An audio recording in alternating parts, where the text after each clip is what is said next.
कैसे एक आदमी के गुस्से की वजह से चिप्स का इन्वेंशन हुआ, कैसे एक बच्चे के भूलने की वजह से पहली बार आइसक्रीम बना, और क्या मैगी पहली बार रबड़ से बना था, जान के आपके होश उड़ जाएंगे। आज हम आपको ऐसे ही गलती से इन्वेंट होने वाली चीजों के बारे में बताएंगे, तो इस वीडियो को गलती से भी स्किप मत कीजिएगा। Number 8, potato chip. Potato chips का पहली बार इन्वेंशन एक रेस्टोरेंट में हुआ था। एक कस्टमर ने पोटैटो चिप्स मंगाए थे, लेकिन फिर इसने कंप्लेन की कि ये फ्राइज बहुत ही ज्यादा मोटे और कच्चे हैं, और कहा कि शेफ अनएक्सपीरियंस है। फिर जो शेफ था इसने ये बात दिल पे ले ली, और इसने फिर एकदम पत्ते आलू काटे और इन्हें डीप फ्राई किया और इसमें नमक डाल दिया, और ऐसे इन्वेंशन हुआ चिप्स का। ये चीज कस्टमर को बहुत ही ज्यादा पसंद आया, और आज भी ये हमें बहुत ज्यादा पसंद है। नंबर 7, पिल्लू। पहले पिल्लू के नाम पर लोग पत्थर पर सोते थे, क्योंकि वो पत्थर से बनाए जाते थे। ऐसा इसलिए क्योंकि तब पिल्लू कंफर्ट के लिए नहीं होता था, वो असल में कीड़ों मकोड़ों से बचने के लिए होता था। अगर कोई ऐसे पिल्लू के बगैर सोता तो कीड़े इसके कान में जा सकते थे, लेकिन माना जाता है कि किसी राजा के नौकर ने गलती से कपड़े पिल्लू के ऊपर रख दिए, और राजा जब आकर इस पर सोया तो इसको बहुत ही कंफर्टेबल लगा, और इसके बाद सॉफ्ट पिल्लू बनना शुरू हुए। Number 6, stick ice cream. Stick ice cream एक बच्चे के भूलने की वजह से इन्वेंट हुई थी। एक बार एक बच्चे ने पानी और सोडा को एक चम्मच से मिक्स किया और इसे पीना ही भूल गया। वो ऐसे ही सारी रात पड़ी रही, और बहुत ज्यादा ठंड होने की वजह से वो जम गए। और इसने जब सबको ये कमाल का इन्वेंशन बताया तो एक आदमी को आइडिया आया कि क्यों ना इससे फ्लेवर्स ऐड करके इसे मार्केट में बेचा जाए। और फिर क्या था, ये आज बच्चों की फेवरेट चीज है।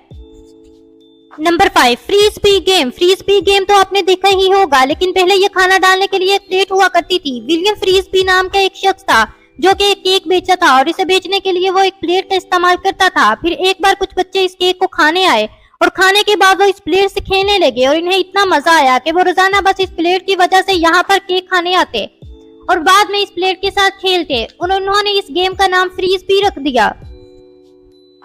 Number 4, microwave. क्या आपको पता है कि माइक्रोवेव बनाने वाले शख्स की जलकर मौत भी हो सकती थी। एक आदमी था और ये कुछ डाटा इक्विपमेंट को चेक कर रहा था, और ये डाटा इक्विपमेंट हीट छोड़ रहा था, पर इसे इसका पता ही नहीं था। लेकिन जब इसने देखा कि इसके पॉकेट में मौजूद चॉकलेट पूरी की पूरी मेल्ट गई है, और फिर इसने इसको बंद किया, और इसने अगली बार एक भुट्टे पर ट्राई किया, और वह भुट्टा पॉपकॉर्न बन गया, और ऐसे ही बना था माइक्रोवेव ओवन।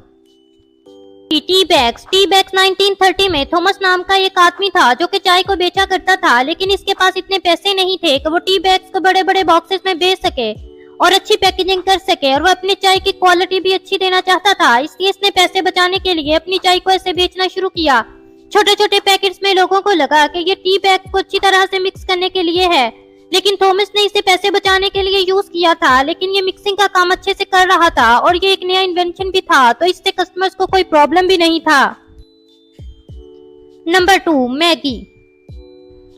मैगी का जो मसाला था वो जूलियस मैगी नाम के एक आदमी ने बनाया था, और मैगी जब पहली बार अमेरिका और चाइना में लॉन्च हुई थी तो ये चाइना में बिल्कुल नॉर्मल थी, लेकिन यूएसए के लोगों को लगा कि ये रबड़ से बनती है, क्योंकि इसका टेक्सचर भी बिल्कुल रबड़ जैसा था, और इसको लेकर कंट्रोवर्सी भी हुई थी। लेकिन फिर लोगों को असलियत पता चली तो इसे खाने लगे, और फिर इसे पाकिस्तान में भी लॉन्च किया गया।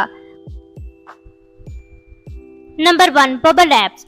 बबल रैप्स को जब इन्वेंट किया गया था तब इसे वॉल पर डिजाइन के लिए यूज किया जाता था, और इसलिए बबल रैप्स को पेंट के साथ पैक करके रख दिया जाता था। और फिर कुछ लोगों ने नोटिस किया कि बबल रैप्स पेंट को बचाने का काम कर रहा है, और बबल रैप जिस काम के लिए बना था, यानी वॉल को डिजाइन करने के लिए, वो अपना काम अच्छे से नहीं कर पा रहा था, तो इसका पर्पस इस तरीके से चेंज हो गया, और लोग इसे डिजाइन की जगह पर पैकेजिंग में इस्तेमाल करने लगे। और आज भी पैकेजिंग में इसका इस्तेमाल किया जाता है, और इसके साथ ही थर्माकोल का भी इस्तेमाल किया जाता है।